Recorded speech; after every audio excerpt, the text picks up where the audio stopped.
My horse called Jake, he's 15-hand coloured cob gelding, and he has a tractor phobia.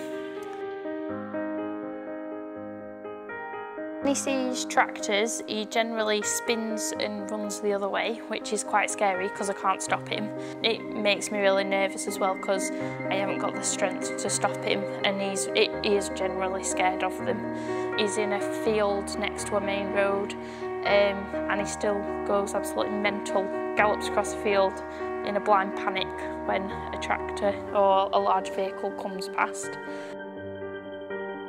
I hope that he might not be cured altogether, but I hope that he'll be a bit more confident approaching them and not as scared as he is at the moment.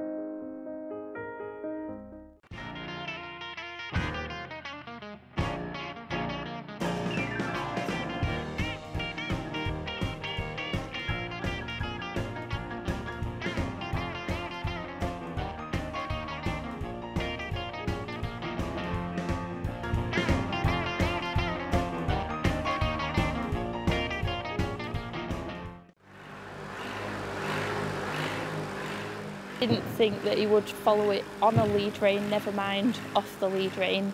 So yeah, I was really pleased with it. I was nearly crying.